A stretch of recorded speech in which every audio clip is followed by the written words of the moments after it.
प्रस्तुत किया भाई आगम ने। अब हम वक्तव्य क्रम को आगे बढ़ाते हुए प्रथम वक्ता के रूप में बुलाना चाहूँगा प्रिंस जैन, जिनका विषय है देव पूजन क्यों, कैसे और क्या।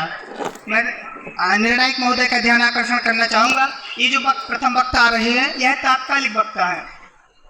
तो अभी भाई प्रिंस।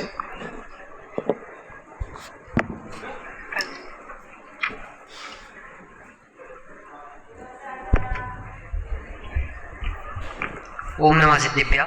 सभा में उपस्थित सभी महानुभावों को मेरा सादर जय जिनेन्द्र।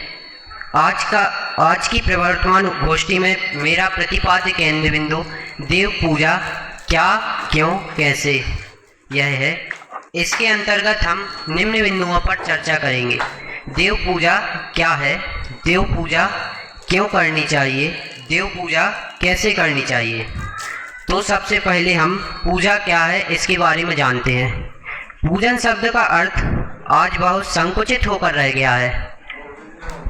पूजन को आज एक क्रिया विशेष से जोड़ दिया गया है, जबकि पूजन में पंच परमेष्टियों की वंदना, नमस्कार, स्तुति, भक्ति तथा जिनवाणी की सेवा व प्रचार प्रसार करना, धर्म की प्रभावना करना, जिन मंदिर का निर्माण करना कराना आदि अनेक कार्य सम्मिलित हैं। लेकिन यथार्थ में तो जिन मार्ग में सच्ची श्रद्धा ही वास्तविक पूजा है। आचार्य अपरिचित लिखते हैं कि अरहंत आदि के गुणों में अनुराग सो पूजा है। पूजा के दो प्रकार हैं, द्रव्य पूजा और भाव पूजा। अरहंत आदि का उद्देश्य करके गंध, पुष्प, धूप, अक्षत आदि अर्पित करना और उनके आदर में खड़े होना, प्रदक्षिणा करना, प्रणाम करना और शरीर और वचन द्वारा जो क्रियाएं होती हैं वे द्रव्य पूजा हैं तथा उनके गुणों का स्मरण करना वह भाव पूजा है। पंडित सदाशिवदास जी कहते हैं कि अरहंत के प्रतिबिंब का वचनों द्वारा स्तवन करना, शरीर द्वारा नमस्कार करना, 3 प्रदक्षिणा देना, अंजलि मस्तक चढ़ाना, जल चंदन आदि अष्ट द्रव्य चढ़ाना, यह द्रव्य पूजा है। अरहंत के गुणों में एकाग्र चित्त होकर अन्य समस्त विकल्प छोड़कर उनके गुणों में अनुरागी होना तथा अरहंत के प्रतिबिंब का ध्यान करना सो भाव पूजा है। इस प्रकार हमने देव पूजा क्या है यह जाना। अब हम जानते हैं कि देव पूजा क्यों की जाती है।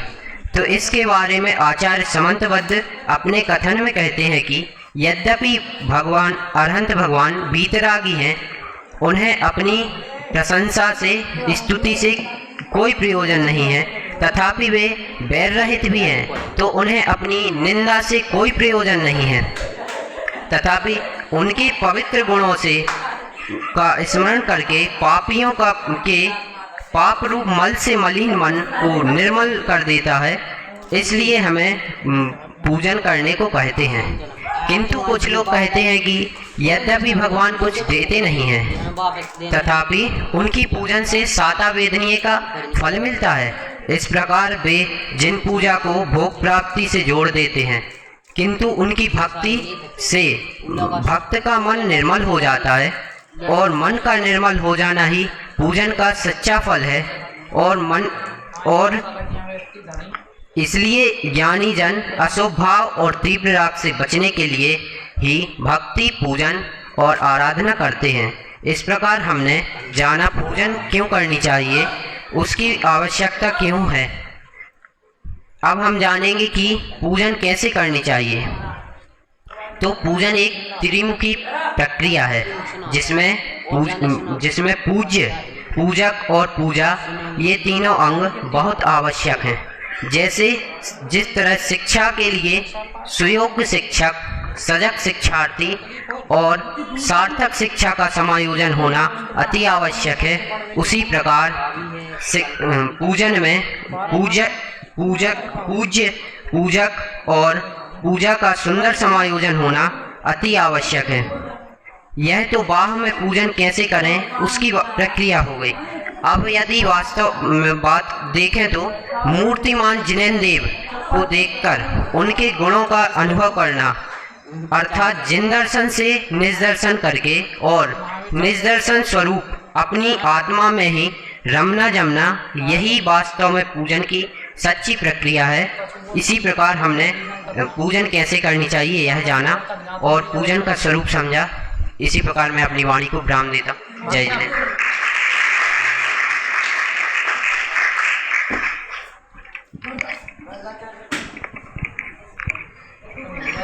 बहुत सुंदर विषय प्रस्तुत किया भाई प्रिंस जैन ने।